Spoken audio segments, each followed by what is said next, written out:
Good evening, everybody. I'm really very happy to be with you again for the fourth consecutive year to take part in this annual Franco-American Foundation Prize ceremony. As many of you know, the TF1 Group is a long-standing partner of this event in New York. I think we share the same interest and passion for subjects around immigration and diversity. Just to remind you that TF1 is the leading television network in Europe. I have spent all my working life in this channel, starting as a reporter at the beginning of the 1990s, and today I'm the news director. This evening, I'm very pleased to be with Samira Jouadi, whose hard work has made the foundation what it is today. The foundation was set up to promote diversity inside the TF1 group, not just for the news department, but for all departments of the group. Basically, we welcome young talents who have not had the opportunity to benefit from all the advantages of life.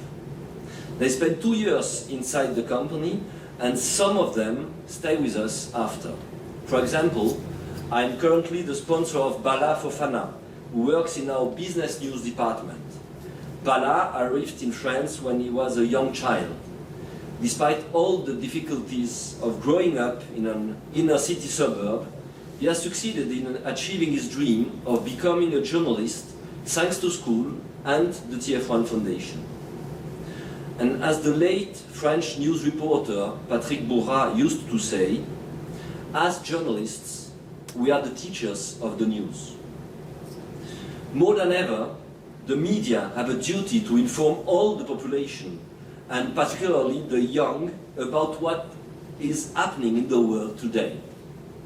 The need for young people to be aware of the news and its consequences on our lives today has never been so important.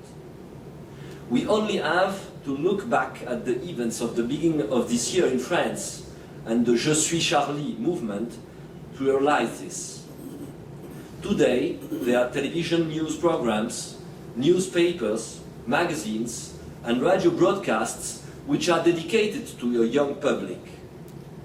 For me personally, it was obvious that we should recognize the excellent work that they do to inform young people.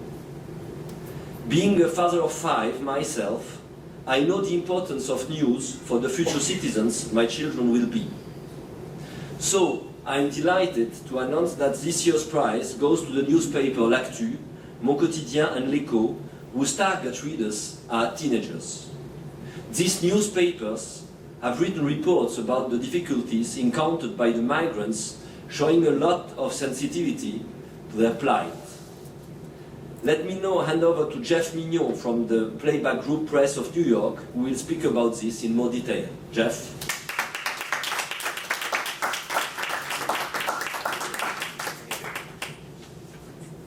So normally the awards is for François Dufour, not for me, but I'm going to talk on behalf of François, so good evening.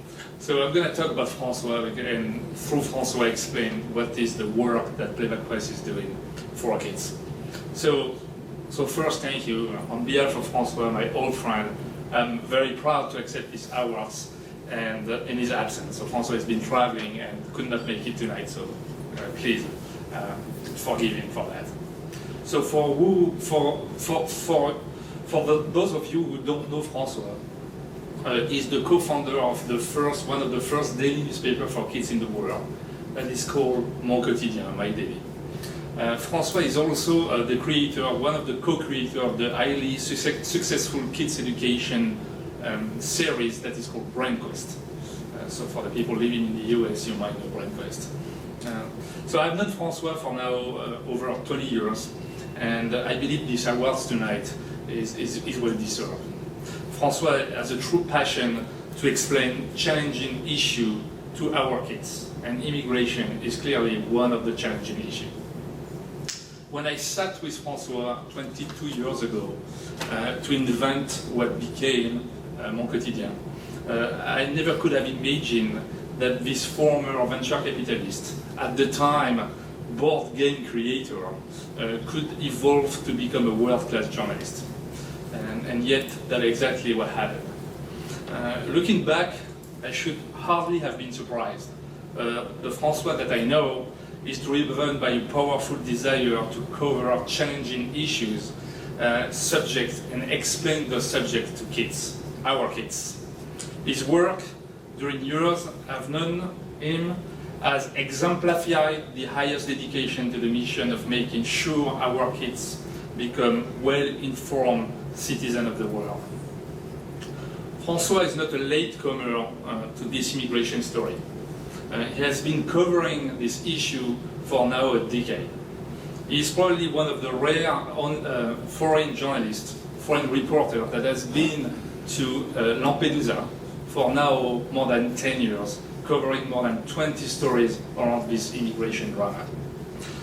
So Lampedusa, this Italian island where most of the migrants are as young as the readers of his newspapers. Some of them that are unaccompanied kids are the same age than the readers of Le Quotidien that is targeting the youngest audience, which means kids that are between 7 and 10 years old, and they're coming to Lampedusa through boats without their parents. François showed us long before others that most of the boat people of Lampedusa were political migrants and not economic migrants. He did it way before the photo of the little Elan Kurdi was published on the front page of our daily newspapers. He also reported from the so-called migrant jungle of Calais, which is in the north of France, where he met refugees from Eritrea, from Somalia, and from Sudan. He followed one of them, which is the center of one of the stories that you are honoring tonight, Mohammed, in his quest for a better life from Lampedusa, Italy, to Kristiansand in Norway, where this young archaeologist is now a political refugee. So, thanks to the French-American Foundation, I think that you have made an excellent choice in selecting François for this awards. I know François is deeply honored and regrets that he couldn't be with you all to celebrate this evening. So just to be sure, but a little story about François. So as I said, François has been covering this jungle in Calais, this infamous jungle in Calais, where, by the way, there's thousands of migrants and there's one bathroom for all of them. And in this jungle of Calais, there is sort of streets, if you wish. And one of the streets is called now Bac Presse, which is the name of the company that is publishing the daily newspaper for kids. And in one of the tents, it's written, "Merci François." So thank you and good evening.